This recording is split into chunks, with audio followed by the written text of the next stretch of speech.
بسم اللہ الرحمن الرحیم۔ السلام علیکم۔ میں ڈاکٹر رانا ہوں اور میرے والد چودھری محمود علی صاحب کا جمعہ 3 جولائی کو پاکستان میں رات کو انتقال ہو گیا۔ انا للہ و انا الیہ راجعون۔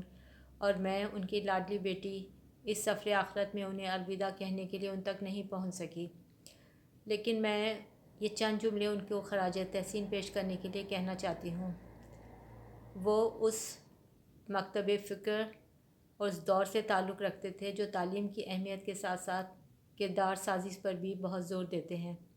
انہوں نے اپنے تعلیمی سفر کا آغاز ٹوبہ ٹیک سنگھ کے اپنے گاؤں کے ایک چھوٹے پرائمری اسکول سے شروع کیا اور رات بھر لالٹین کی روشنی میں پڑھنے کے باوجود صبح منہ اندھیرے وہ میلوں دور برابر کے گاؤں میں دوسرے پرائمری اسکول میں جانے لگے، اور اس کے بعد سائیکل پر فیصل آباد شہر میں انہوں نے سیکنڈری اسکول کمپلیٹ کیا، اور پھر شملہ انڈیا میں علی گڑھ یونیورسٹی میں، اور پھر کراچی میں ایس ایم لاء کالج سے انہوں نے MLLB کر کے وکالت شروع کی، اور پھر پیٹنٹ اینڈ ٹریڈ مارک کے بانیوں میں ان کا شمار ہوا۔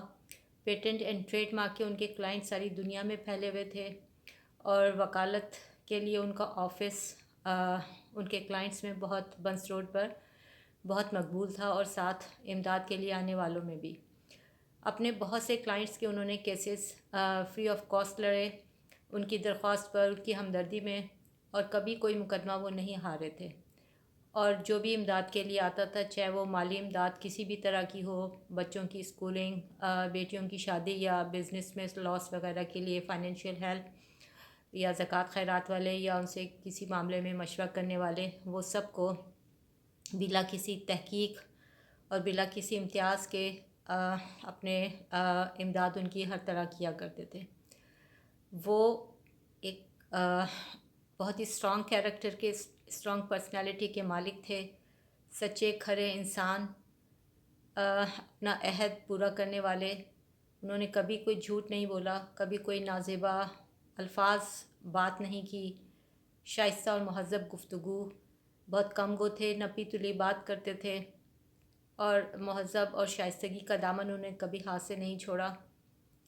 اور ساتھ ہی وہ پاکستان سے محبت، اپنے دین سے محبت ان کی رگ رگ میں شامل تھی۔ وہ پاکستان کے بانیوں سے اور حضرت محمد صلی اللہ علیہ وسلم سے بہت محبت کرنے والے تھے، نماز روزے کے پابند، بہت اسٹائلش ڈریسنگ کرنے والے، اور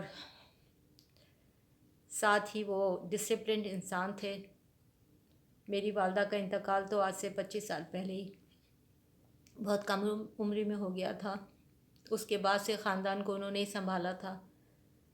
ان کی جو 5 بہویں تھیں، اس کے علاوہ جو خاندان میں میرے کزنس وغیرہ کی جو بیگمات ان کی بہویں ہوئیں، ان سب سے وہ بہت پیار محبت سے پیش آتے تھے، اپنی بچیوں کی طرح، اور وہ بھی انہیں ایک والد کی طرح کی عزت دیتی تھیں۔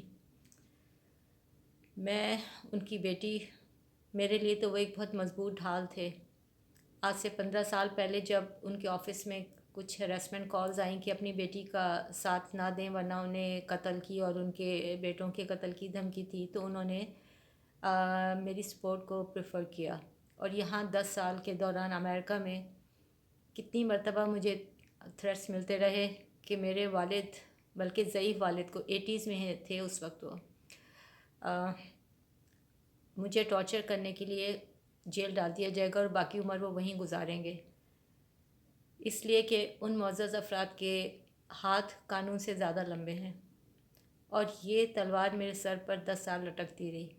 لاسٹ ایئر میں ان سے ملنے پہنچی جلدی میں، کچھ عرصہ ان کے ساتھ گزارا، عید گزاری، جس کی پکچر میں نے لگائی ہے، اور جب میں واپس آ رہی تھی تو میرا ہاتھ پکڑ کر وہ رونے لگے، مجھے روک رہے تھے۔ میں نے وعدہ کیا کہ میں جلدی پھر آؤں گی آپ سے ملنے کے لیے، لیکن ملک الموت نے مجھے ان سے ملنے کی مہلت نہیں تھی، اور وہ پہلے ہی اس دنیا سے رخصت ہو گئے۔ میں جانتی ہوں کہ یہ دنیا ایک آزمائش گاہ ہے، امتحان گاہ ہے، اور راہ گزر ہے، اور میرے والد نے صرف آخرت کمائی ہے، دنیا نہیں۔ اور جو انسان ہے وہ اس دنیا میں خدا کی امانت ہے، اس کی جان۔ اس کے باوجود میری آپ سب سے درخواست ہے کہ ان کے ایصال ثواب کے لیے، ان کے جنت الفردوس میں بلند مقام کے لیے اور اس سفر میں آسانیوں کے لیے دعا کیجیے گا، اور جن کے والدین حیات ہیں وہ ان کے ساتھ پیار محبت اور عزت سے پیش آئیں۔ اللہ حافظ۔